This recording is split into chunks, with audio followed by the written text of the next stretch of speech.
Good morning student, कैसे हो आप लोग। उम्मीद करते हैं कि आप लोगों की पढ़ाई बहुत अच्छी चल रही है। ओके, ठीक है। और इससे पहले जो हम लोग कल जो डिस्कस किए थे वो हम लोग स्टार एंड सोलर सिस्टम पर डिस्कस किए थे। और स्टार एंड सोलर सिस्टम पे हम लोगों ने सन क्या होता है, सन के बारे में पढ़ लिए थे। उसके बाद प्लानिट होता क्या है, प्लानिट के बारे में पढ़ लिए थे। और हमारे सोलर सिस्टम में कितने प्लानिट्स हैं वो भी पढ़ लिए थे। उसके बाद हमारे सोलर सिस्टम का सबसे बड़ा प्लानिट कौन सा होता है, तो वो जुपिटर होता है। और सन हमारे सोलर सिस्टम का पहला प्लानिट कौन सा होता है, जो मरकरी होता है। तो ये सारी चीज़ के बारे में हम लोग पढ़ लिए थे। हम लोगों ने ये भी देखा था कि हमारे सोलर सिस्टम में टोटल कितने प्लैनेट्स हैं। 8 प्लैनेट है, जिनका नाम कौन कौन सा है, Mercury, Venus, Earth, Mars, Jupiter, Saturn, Uranus, Neptune. ये सब हम लोग कल पढ़े थे। तो आज जो मेरा मेन मोटिव है वो मोटिव ये है कि आज थोड़ा सा चैप्टर 6 का ऑलरेडी हम इस चैप्टर को पढ़ाए हुए हैं, तो बस कभी सोच रहा आज प्लानिंग किए हैं कि आज इस एक्सरसाइज का चैप्टर 6 का थोड़ा सा रिवीजन करवा दिया जाए। थोड़ा सा क्वेश्चन आंसर के बारे में थोड़ा सा जो बेसिक इम्पॉर्टेंट क्वेश्चन है जो डिस्कस कर लेते हैं, तो उस चीज़ को डिस्कस कर लेते हैं। ओके, तो देखिए पहला क्वेश्चन है कि Why Venus is the hottest planet in the solar system, not a Mercury planet? Explain with suitable reason. हम जानते हैं कि हमारे सोलर सिस्टम में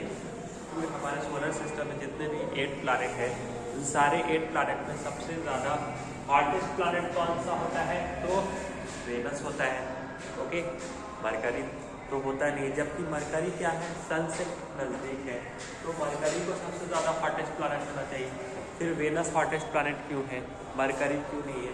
तो इसका मेन रीज़न ये है कि आपको पता है कि वेनस में क्या होता है, वेनस का थिक एटमॉस्फेयर होता है। ओके, और मरकरी का क्या होता है, थिन एटमॉस्फेयर होता है। जो वेनस में मोस्टली अमाउंट्स में कौन सी गैस पाई जाती है, कार्बन डाइऑक्साइड गैस पाई जाती है।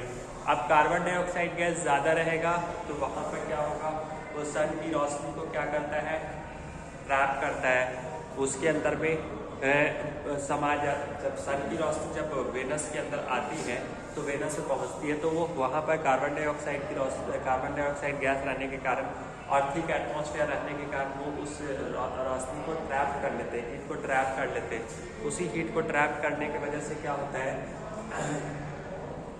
उसी हीट को ट्रैप करने की वजह से क्या होता है कि वो वहाँ पर वो क्या होता है, वहाँ बहुत ज़्यादा गर्म प्लैनेट होता है।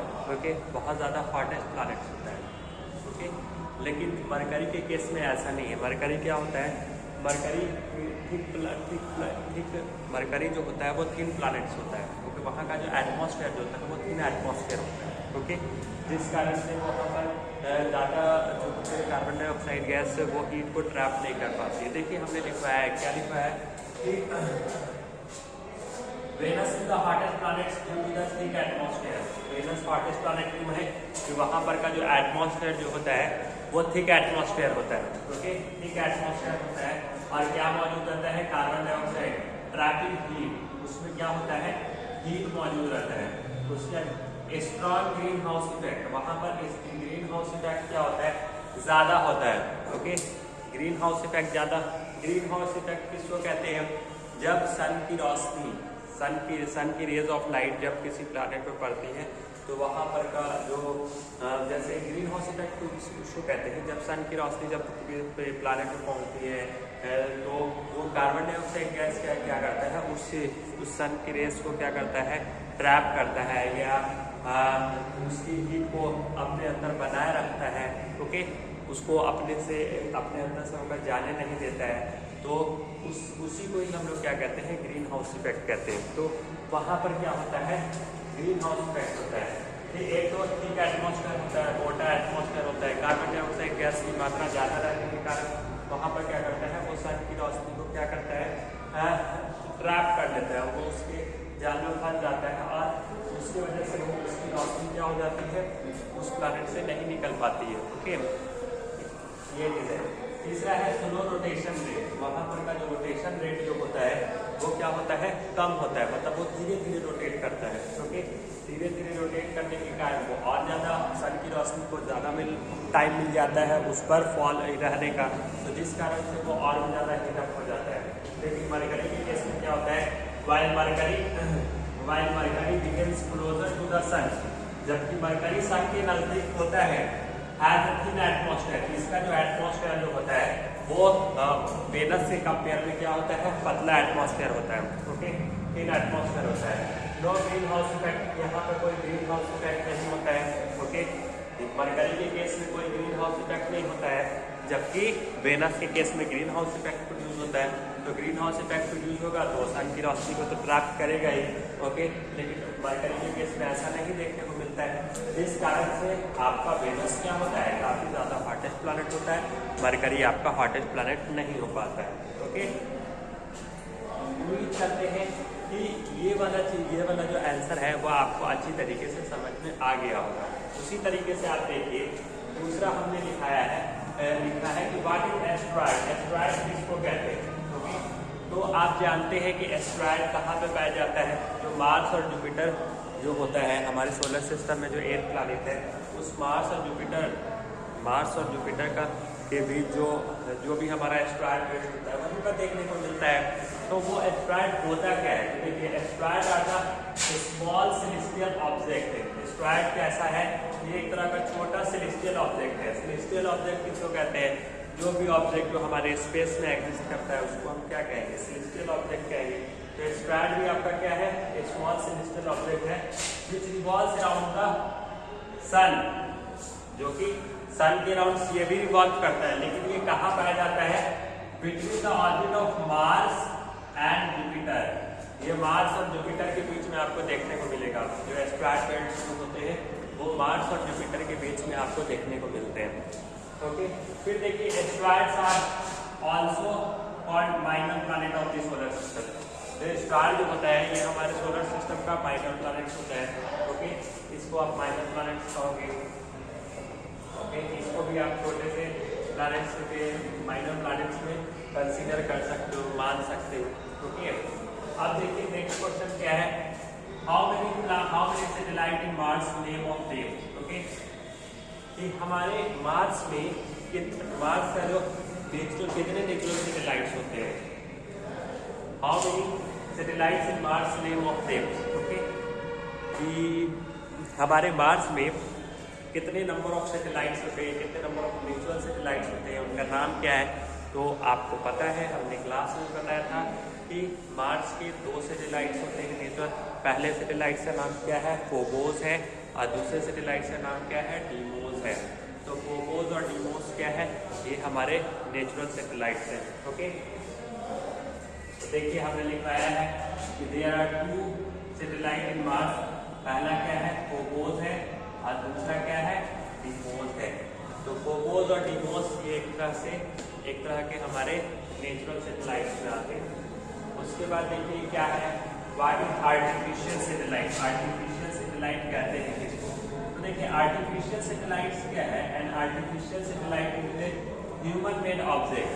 आर्टिफिशियल सैटेलाइट एक तरह का इंसान द्वारा बनाया गया एक ऑब्जेक्ट होता है। आर्टिफिशियल सैटेलाइट कैसा सैटेलाइट है, एक तरह का ऐसा सैटेलाइट है जो ह्यूमन के द्वारा बनाया गया ऑब्जेक्ट है। ओके, जिसको क्या किया जाता है, जिसको लॉन्च किया जाता है।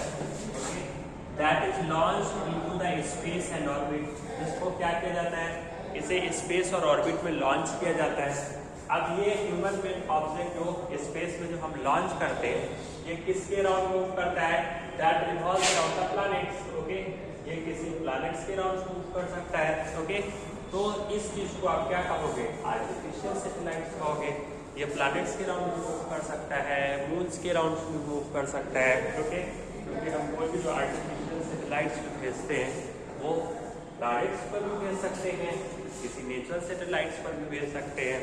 ओके, मून पर भी भेज सकते हैं। ओके, वहाँ पर कि जहाँ पर का हमको इंफॉर्मेशन जानना होगा उसके राउंड हम भेज सकते हैं। ओके, देखिए अब क्या है,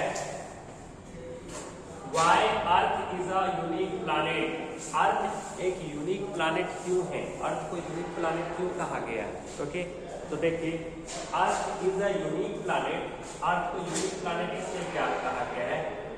Earth is a unique planet due to its perfect distance from the सन।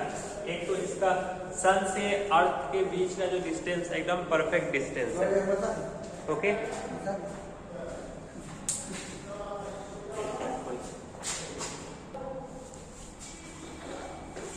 देखिए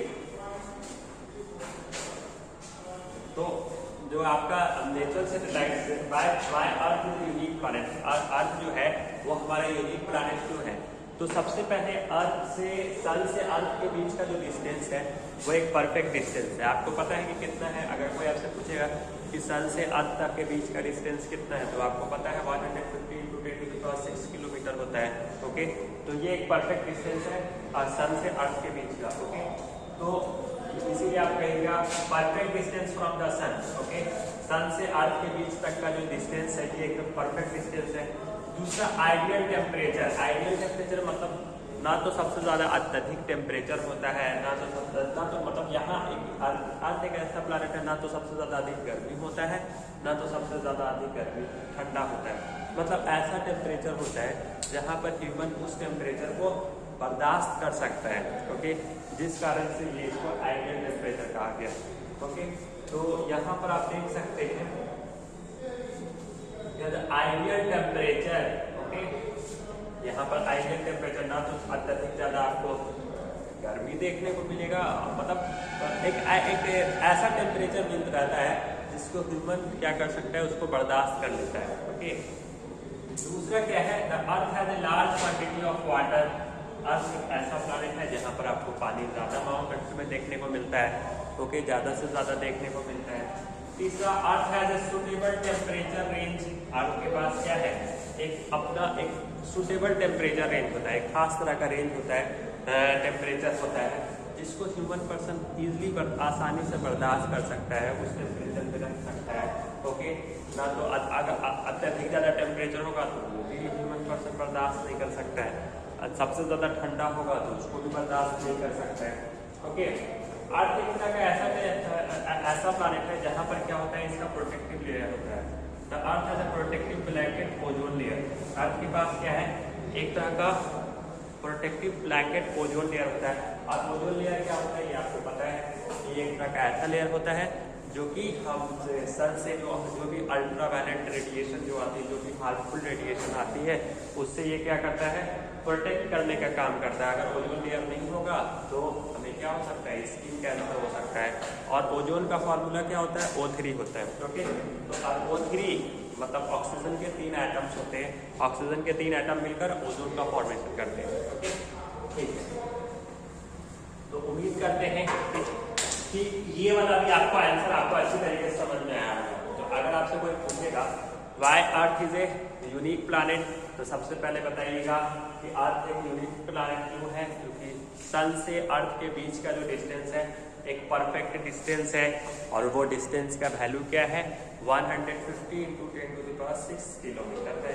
ओके दूसरा यहाँ पर आइडियल टेम्परेचर है या सुटेबल टेम्परेचर है, ऐसा टेम्परेचर है जिसको ह्यूमन पर्सन आसानी से बर्दाश्त कर सकता है, ना तो अत्यधिक मात्रा में मतलब काफी ज्यादा मात्रा में ना अधिक गर्मी होता है ना काफी अत्यधिक मात्रा में ज्यादा ठंडा होता है। एक ऐसा गर्मी होता है और ऐसा ठंडा होता है जिसको जो बर्दाश्त कर लेता है, जिसको ह्यूमन पर्सन बर्दाश्त कर लेता है।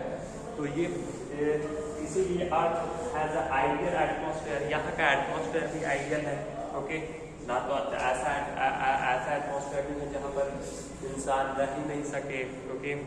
ओके वैसा नहीं। ओके फिर देखिए यहाँ पर पानी आपको ज़्यादा देखने को मिलता है, अर्थ एक ऐसा प्लैनेट है जहाँ पर पानी आपको ज़्यादा देखने को मिलेगा। ओके तो वही कह रहे थे अर्थ है लार्ज क्वांटिटी ऑफ वाटर, यहाँ पर पानी आपको ज़्यादा देखने को मिलता है। अर्थ है सुटेबल टेम्परेचर रेंज, अर्थ एक ऐसा प्लैनेट है जहाँ पर टेम्परेचर रेंज जो होता है इसका सुटेबल होता है, ये हम बताए हैं। ओके क्यों? क्योंकि इस टेम्परेचर रेंज पे इंसान आसानी से बर्दाश्त कर लेता है। और प्रोटेक्टिव ओजोन लेयर क्या होता है ये तो हम बताएंगे। देखिए अब नेक्स्ट टॉपिक है why Neptune is the cold planet. देखिए नेपच्यून, अगर आपसे पूछा जाएगा कि हमारे पूरे सोलर सिस्टम में सबसे, अगर ये क्वेश्चन ऐसे रहेगा, why which planet is the coldest planet in the solar system, okay, हमारे पूरे सोलर सिस्टम में सबसे ठंडा प्लैनेट कौन सा है, तो हमारे सोलर सिस्टम में सबसे ठंडा प्लैनेट यूरेनस है, okay, Uranus is the coldest planet of the solar system. हमारे सोलर सिस्टम में सबसे ठंडा प्लैनेट यूरेनस है। लेकिन अगर आपसे ऐसा पूछा गया सिर्फ why Neptune is cold planet, okay, तो आपको उसका आंसर इस तरीके से देना है, क्योंकि नेपच्यून भी ठंडा प्लैनेट है लेकिन सोलर सिस्टम में ठंडा प्लैनेट यूरेनस ही है, ओके। अगर पूरे सोलर सिस्टम जो हमारे पास 8 प्लैनेट है, Mercury, Venus, Earth, Mars, Jupiter, Saturn, Uranus और नेपच्यून, उन सारे प्लैनेट्स में सबसे ठंडा प्लैनेट आपका कौन सा होगा, यूरेनस होगा, ओके। तो why Neptune is the cold planet, ठीक है, नेपच्यून जो है वो ठंडा प्लैनेट क्यों है, बस सिर्फ ठंडा, सोलर सिस्टम में नहीं बात करेंगे, सोलर सिस्टम में तो यूरेनस ही होगा, ओके। तो सोलर सिस्टम मतलब पूरा 8 प्लैनेट, ओके। तो आप देखिए नेपच्यून एक ठंडा प्लैनेट होने का थोड़ा सा रीजन क्या है, इसका रीजन क्या है कि Neptune is the cold planet due to its, because Neptune ठंडा प्लैनेट है, इसकी वजह से it is farthest from the sun, sun से इसकी दूरी क्या है, काफी ज्यादा होती है, ओके। और यहाँ का जो एटमॉस्फेयर जो होता है वो थिन एटमॉस्फेयर होता है। आपको पता है कि नेपच्यून, जुपिटर, सैटर्न, यूरेनस और नेपच्यून ये आपका गैसियस प्लैनेट्स है, ओके। और इसी को जोवियल प्लैनेट कहते हैं, साइज में ये काफी ज्यादा बड़ा होता है। और दूसरा, ये सन से इसका डिस्टेंस काफी ज्यादा दूर होता है, मतलब सन से इस प्लैनेट का जो डिस्टेंस होता है थोड़ा दूर होता है, ओके। वही चीज इसमें कह रहा है कि तीसरा चीज क्या है कि इट इज, पहला देखिए, it is farthest from the sun, sun से इसकी दूरी क्या होती है, दूर होती है। नेपच्यून काफी दूर है ना, सबसे 8वां प्लैनेट हमारे सोलर सिस्टम का 8वां प्लैनेट कौन सा है, नेपच्यून ही तो है, ओके। तो ये हो गया लो ग्रीन हाउस इफेक्ट, यहाँ का जो ग्रीन हाउस इफेक्ट जो होता है वो काफी कम होता है। ग्रीन हाउस है, हम कोई भी प्लैनेट को गर्म करने का काम कौन करता है, greenhouse effect. Greenhouse effect ही सन की रोशनी को क्या करता है, ट्रैप करके रखता है, वो उसमें अपने अंदर समा के रखता है, ओके। तो जितना अच्छा ग्रीन हाउस इफेक्ट होगा उतना ज्यादा उस प्लैनेट पे गर्मी बना रहेगा, ओके।